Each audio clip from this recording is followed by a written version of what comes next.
சென்னை மற்றும் சுற்றியுள்ள மாவட்டங்களுக்கு இன்று மஞ்சள் எச்சரிக்கை விடுக்கப்பட்டுள்ளது.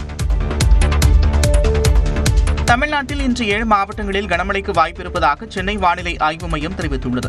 இதுகுறித்து வெளியிடப்பட்டுள்ள அறிவிப்பில் சென்னை, செங்கல்பட்டு, காஞ்சிபுரம், திருவள்ளூர், திருவண்ணாமலை, விழுப்புரம், கடலூர் மாவட்டங்கள், புதுச்சேரியில் கனமழை பெய்ய வாய்ப்பிருப்பதாக தெரிவிக்கப்பட்டுள்ளது. நாளை மற்றும் நாளை மறுநாள் தமிழ்நாட்டின் ஒரு சில இடங்கள், புதுச்சேரி மற்றும் காரைக்கால் பகுதிகளில் மிதமான மழைக்கு வாய்ப்பிருக்கும் என்றும் வானிலை மையம் குறிப்பிட்டுள்ளது. 27 முதல் 29ஆம் தேதி வரை தமிழ்நாட்டில் வறண்ட வானிலையே நிலவக்கூடும் என்றும் கணிக்கப்பட்டுள்ளது.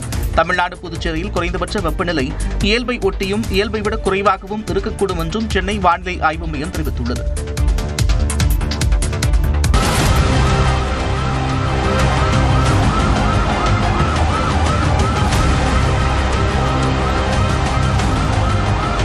கோவை மாவட்டம் காட்டூர் பகுதியில் வாகன உதிரிபாக விற்பனை கடையில் ஏற்பட்ட தீ விபத்தின் ட்ரோன் காட்சிகள் தான் இது. காட்டூர் பிள்ளையார் கோவில் வீதி அருகில் தனியாருக்கு சொந்தமான இருசக்கர வாகன உதிரி பாகங்கள் விற்பனை கடை செயல்பட்டு வருகிறது. இந்நிலையில் நேற்று மாலை கடையில் திடீரென தீ விபத்து ஏற்பட்டது. கடையில் பேட்டரி மற்றும் ஆயில்கள் இருந்ததால் மளமளவென பரவிய தீயால் அந்த பகுதி முழுவதும் புகை மண்டலமாக மாறியது.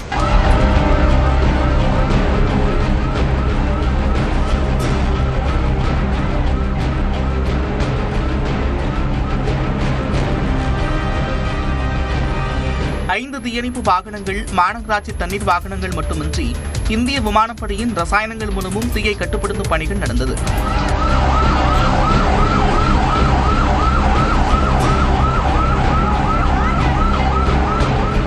நான்கு மணி நேரம் போராடி தீயை அணைத்த நிலையில் கோவை ஆட்சியர் பவன்குமார், மாநகராட்சி ஆணையர் சிவகுரு பிரபாகரன், மாநகர காவல் ஆணையர் கண்ணன், கோவை எம்பி கணபதி ராஜ்குமார் ஆகியோர் சம்பவ இடத்தில் ஆய்வு மேற்கொண்டனர்.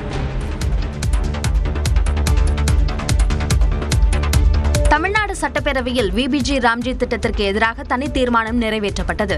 மகாத்மா காந்தி தேசிய ஊரக வேலை உறுதி திட்டம் தொடர்பாக பேரவையில் தனி தீர்மானம் கொண்டுவரப்பட்டது. இதனை முன்மொழிந்து பேசிய முதலமைச்சர் மு க ஸ்டாலின் தமிழ்நாட்டின் வளர்ச்சியில் மத்திய அரசு மாற்றாந்தாய் மனப்பான்மையோடு தொடர்ந்து செயல்பட்டு வருவதாக குற்றம் சாட்டினார். குறிப்பாக 100 நாள் வேலை திட்டத்திற்கு 2700 கோடி ரூபாய் நிதியை இதுவரை மத்திய அரசு விடுவிக்கவில்லை என்று முதலமைச்சர் சுட்டிக்காட்டினார். இந்த நிலையில் ஊரக வேலைவாய்ப்புக்கான வழிமுறைகளை மாநில அரசே வகுத்துக் கொள்ள வழிவகை செய்ய வேண்டும் என்றும், தேசிய ஊரக வேலை திட்டத்திற்கு மாநில செயல்திறன் அடிப்படையில் நிதி ஒதுக்கீடு செய்ய வேண்டும் என்றும் வலியுறுத்தி முதலமைச்சர் தனி தீர்மானத்தை முன்மொழிந்தார். தேசத்தந்தை மகாத்மா காந்தி அவர்களின் பெயரை நீக்கி பல்வேறு உள்நோக்கங்களை கொண்டு இத்திட்டத்திற்கு விபிஜி ராம்ஜி என பெயர் மாற்றம் செய்யப்பட்டு உள்ளது. மகாத்மா காந்தி அவர்கள் இந்த தேசத்திற்கு வகுத்து தந்த கொள்கைகளையும் வழிகாட்டிய பாதையையும் எப்போதும் நினைவுகூரும் வகையில் இத்திட்டம் மகாத்மா காந்தி பெயரிலேயே தொடர வேண்டும் என்றும் ஒன்றிய அரசை இப்பேரவை ஒருமனதாக வலியுறுத்துகிறது. இதையடுத்து தனி தீர்மானம் குரல் வாக்கெடுப்பு மூலம் பேரவையில் நிறைவேற்றப்பட்டது. அடுத்தடுத்த ஆண்டுகளில் 1ஆம் ஆண்டு படிக்கும் கல்லூரி மாணவர்களுக்கே மடிக்கணினி வழங்கப்படும் என நிதியமைச்சர் தங்கம் தென்னரசு தெரிவித்துள்ளார். சட்டப்பேரவையில் உரையாற்றிய எதிர்க்கட்சி துணைத் தலைவர் RB உதயகுமார் கல்லூரி மாணவர்களுக்கு மடிக்கணினி வழங்கப்பட்டுள்ளதை குறிப்பிட்டு, கல்லூரி இறுதி ஆண்டு முடியும் நேரத்தில் மடிக்கணினி வழங்கப்பட்டது ஏன் என கேள்வி எழுப்பினார். மேலும் பாலிடெக்னிக் மாணவர்களுக்கும் மடிக்கணினி வழங்க வேண்டும் என வலியுறுத்தினார். இதற்கு பதிலளித்து பேசிய நிதியமைச்சர் தங்கம் தென்னரசு மடிக்கணினி திட்டம் நடப்பு நிதியாண்டில்தான் அறிவிக்கப்பட்டதை குறிப்பிட்டு, இறுதியாண்டு படிக்கும் மாணவர்கள் ஏமாற்றம் அடையக்கூடாது என்பதால் இறுதியாண்டு மாணவர்களுக்கும் வழங்கப்பட்டதாக விளக்கம் அளித்தார். அடுத்தடுத்த ஆண்டுகளில் 1ஆம் ஆண்டு படிக்கும் மாணவர்களுக்கு மடிக்கணினி வழங்கப்படும் என அமைச்சர் தங்கம் தென்னரசு தெரிவித்தார். அஜித்தின் மங்காத்தா படத்திற்கு விஜய் ரசிகர்கள் கட் அவுட் வைத்துள்ளனர்.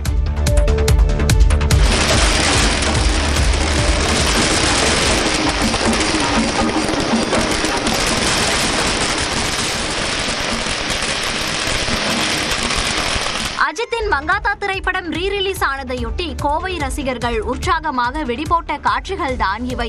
முன்னணி நடிகர்கள் நடித்து ஹிட்டடித்த திரைப்படங்களை ரீரிலீஸ் செய்யும் போக்கு அண்மை காலமாக அதிகரித்து வருகிறது. கில்லி, படையப்பா திரைப்படங்களின் ரீரிலீஸ் வெற்றி பெற்றதை தொடர்ந்து 2011 வெளியாகி அதிரிபுதிரி ஹிட்டடித்த அஜித்தின் மங்காத்தா தற்போது ரீரிலீஸ் செய்யப்பட்டுள்ளது.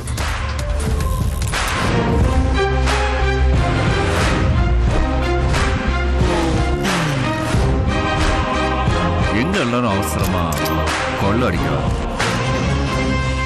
கோவை காந்திபுரத்தில் அமைந்துள்ள கற்பகம் சினிமாவில் மங்காத்தா ரீரிலீஸ் செய்யப்பட்டதையொட்டி ஏராளமான ரசிகர்கள் குவிந்தனர். பட்டாசு வெடித்தும் கேக் வெட்டியும் உற்சாகத்தை வெளிப்படுத்தினர். சில ரசிகர்கள் அஜித் விளம்பரப்படுத்தியுள்ள கேம்பா குளிர்பானம் குடித்து கொண்டாடினர்.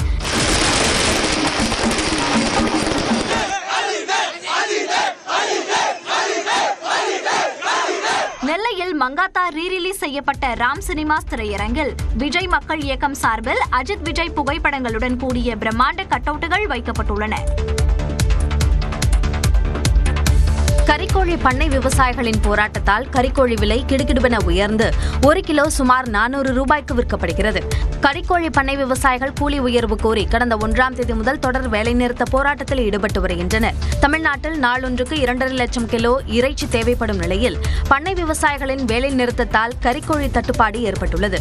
இதனால் கடந்த நவம்பர் மாதம் 95 ரூபாயாக இருந்த 1 கிலோ கறிக்கோழி கொள்முதல் விலை தற்போது 145 ரூபாயாக அதிகரித்துள்ளது. இதனால் சில்லறை கடைகளில் 1 கிலோ கறிக்கோழி 400 ரூபாய் வரை விற்கப்படுவதால் பொதுமக்கள் சிரமத்தை சந்தித்துள்ளனர். 160 இருந்துச்சு, 300 ரூபாய்க்கு வரைக்கும் ரேட்டு போனால வியாபாரமும் பாதிக்குது, மொத்தத்துல தொழிலும் பாதிக்குது, எல்லாமே பாதிக்குது. இப்ப கஸ்டமர்ஸே வரதில்லை. வாங்குறவங்க என்ன பண்றாங்க கேட்டீங்கன்னா, ரேட்டை பார்த்துட்டு 300 ரூபாய்ங்கிறதுனால வாங்க மாட்டேங்கிறாங்க, 1/2 கிலோ தான் வாங்குறாங்க.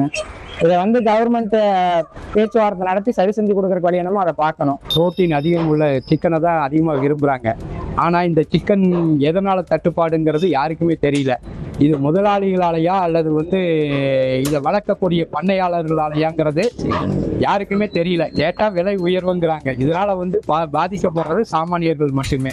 கறிக்கோழி பண்ணை விவசாயிகளிடம் பேச்சுவார்த்தை நடத்தி போராட்டத்திற்கு அரசு உரிய தீர்வு காண வேண்டும் என்பதே பொதுமக்களின் கோரிக்கையாக உள்ளது.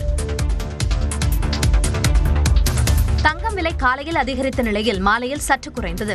சென்னையில் ஆபரண தங்கத்தின் விலை காலையில் சவரனுக்கு 3600 ரூபாய் உயர்ந்து 1,17,200 ரூபாய்க்கு விற்கப்பட்ட நிலையில் மாலையில் 800 ரூபாய் குறைந்து 1,16,400 ரூபாய்க்கு விற்பனையானது. 1 கிராம் தங்கத்தின் விலை 15,000 நெருங்கி 14,650 ரூபாய்க்கு விற்கப்பட்ட நிலையில் மாலையில் 100 ரூபாய் குறைந்தது. அதேபோல வெள்ளி விலை ஒரே நாளில் 20 ரூபாய் அதிகரித்து 1 கிராம் 360 ரூபாயாக இருந்தது. மாலையில் கிராமுக்கு 15 ரூபாய் குறைந்ததால் 345 ரூபாய்க்கு விற்கப்பட்டது. இதனிடையே இந்திய பங்குச்சந்தைகள் சரிவுடன் நிறைவடைந்தன. மும்பை குறியீட்டு சென்செக்ஸ் 769 புள்ளிகள் சரிந்து 81,537 புள்ளிகளுடன் நிறைவடைந்தது. நிப்டி 241 புள்ளிகள் சரிந்து 25,048 புள்ளிகளுடன் நிறைவு பெற்றது. குறிப்பாக அதானி குழும பங்குகள் கடும் சரிவை கண்டன. அதானி கிரீன் எனர்ஜி நிறுவன பங்குகள் 14%, அதானி என்டர்பிரைசஸ் நிறுவன பங்குகள் 11% சரிந்ததால் முதலீட்டாளர்கள் அதிர்ச்சியடைந்தனர். அமெரிக்க டாலருக்கு நிகரான இந்திய ரூபாயின் மதிப்பு வரலாற்றில் இல்லாத அளவாக 91 ரூபாய் 99 காசுகளாக சரிந்தது. நியோமேக்ஸ் நிதி நிறுவன மோசடி வழக்கில் முதற்கட்டமாக 2000 கோடி ரூபாய் மதிப்பிலான சொத்துக்களை பொது ஏலம் விட உயர்நீதிமன்ற மதுரை கிளை உத்தரவிட்டுள்ளது. மதுரையை தலைமையிடமாக கொண்டு செயல்பட்ட நியோமேக்ஸ், ஹெல்பின், MRDD உள்ளிட்ட நிறுவனங்கள் ரியல் எஸ்டேட் துறையில் முதலீடு செய்தால் அதிக வட்டி உள்ளிட்ட ஆசை வார்த்தை கூறி பொதுமக்களிடமிருந்து கோடிக்கணக்கில் பணத்தை வசூலித்தன. ஆனால் சொன்னபடி பணத்தை தராமல் ஏமாற்றியதால் சுமார் 60,000 முதலீட்டாளர்கள் பாதிக்கப்பட்டுள்ளதாக கூறப்படுகிறது. இந்நிலையில் இந்த வழக்கில் கைது செய்யப்பட்டு தற்போது ஜாமீனில் உள்ள நிதி நிறுவன இயக்குநர்களின் ஜாமீனை ரத்து செய்யக்கோரிய வழக்கை உயர்நீதிமன்ற கிளை நீதிபதி வரத சக்கரவர்த்தி விசாரித்தார். அப்போது சுமார் 6,000 கோடி ரூபாய் மதிப்பிலான சொத்துக்கள் முடக்கப்பட்டுள்ளதாக நீதிமன்றத்தில் தெரிவிக்கப்பட்டது. இதனையடுத்து பாதிக்கப்பட்ட மக்களுக்கு விரைவாக பணத்தை திருப்பி அளிக்கும் நோக்கில் கையகப்படுத்தப்பட்ட சொத்துக்களில் முதற்கட்டமாக கட்டிடங்கள் மற்றும் வணிக வளாகங்கள் உள்ளிட்ட 2,000 கோடி ரூபாய் மதிப்பிலான சொத்துக்களை பொது ஏலம் விட நீதிபதி உத்தரவிட்டார். இது பாதிக்கப்பட்ட முதலீட்டாளர்கள் மத்தியில் நம்பிக்கையை ஏற்படுத்தியுள்ளது. சென்னையை சேர்ந்த இளைஞர் ஒருவர் பிரான்ஸ் நாட்டை சேர்ந்த பெண்ணை தமிழ் முறைப்படி திருமணம் செய்து கொண்டார். சென்னை அடையார் இந்திரா நகர் பகுதியை சேர்ந்த யுவசங்கர் மேற்படிப்பிற்காக 2013ஆம் ஆண்டு பிரான்ஸ் நாட்டிற்கு சென்றார். அங்கு பாரிஸ் நகரத்தை சேர்ந்த மேரி சென்ற பெண்ணை அவர் சந்தித்த நிலையில் இருவரும் நட்பாகி காதலர்களாகியுள்ளனர். இந்நிலையில் இரு வீட்டார் சம்மதத்துடன் அவர்களின் திருமணம் ஈஞ்சம்பாக்கத்தில் உள்ள தனியார் மண்டபத்தில் நடந்தது. ஓதுவர் வைத்து நல்ல நேரம் பார்த்து தமிழ் முறைப்படி திருமணம் நடந்தது.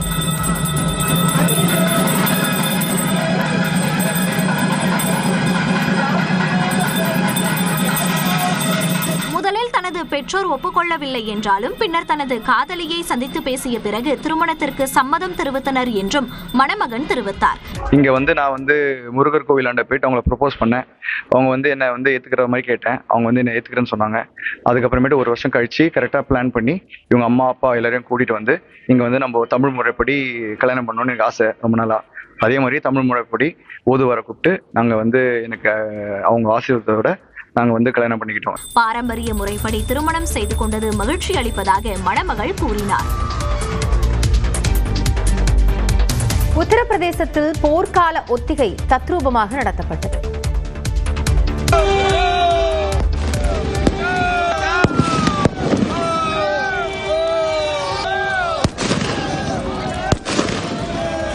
இது என்னவோ பயங்கர விபத்தோ கலவரமோ அல்ல. உத்தரப்பிரதேச மாநிலம் ஆக்ராவில் நடைபெற்ற ஒத்திகை தான் இது. போர்க்காலங்கள் மற்றும் வான்வழி தாக்குதல்கள் நடத்தப்படும் போது எப்படி செயல்பட வேண்டும் என்பது குறித்த ஒத்திகை செய்து காண்பிக்கப்பட்டது. பரந்த மைதானத்தில் ஆங்காங்கே சிலர் காயம் ஏற்பட்டது போல் விழுந்து கிடக்க துப்பாக்கிகளை கொண்டு எதிர்த்தாக்குதல் நடத்தினர். தீயணைப்பு துறையினர் விரைந்து தீயை அணைக்கும் முயற்சியில் இறங்குவது போல் ஒத்திகையில் ஈடுபட்டனர். இதேபோல் கோரக்பூரிலும் உள்நாட்டு பாதுகாப்பு துறையினர் பாதுகாப்பு ஒத்திகையில் ஈடுபட்டனர்.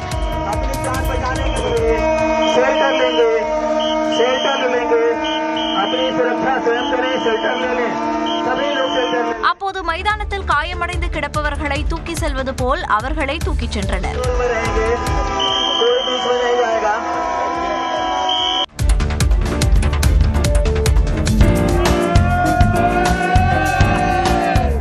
இமாச்சல பிரதேசத்தின் மணாலியில் பனிப்பொழிவின் போது சுற்றுலா பயணிகள் உற்சாகமாக விளையாடிய காட்சிகளே இவை.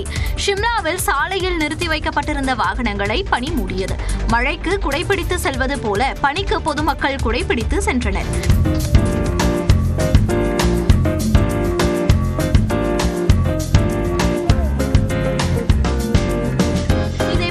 ஜம்மு காஷ்மீரின் பாரமுல்லா, படோட், பத்தேர்வா பகுதியில் பனிப்பொழிவு அதிகமாக காணப்பட்டது.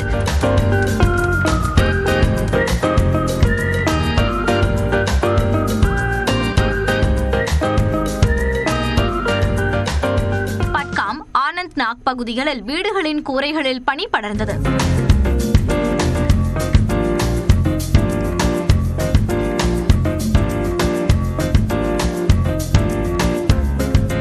இந்நிலையில் கடுமையான பனிப்பொழிவு மற்றும் மழையால் ஜம்மு ஸ்ரீநகர் தேசிய நெடுஞ்சாலை மூடப்பட்டது. மேலும் ஸ்ரீநகர் விமான நிலையத்தில் விமான சேவைகள் தற்காலிகமாக ரத்து செய்யப்பட்டன.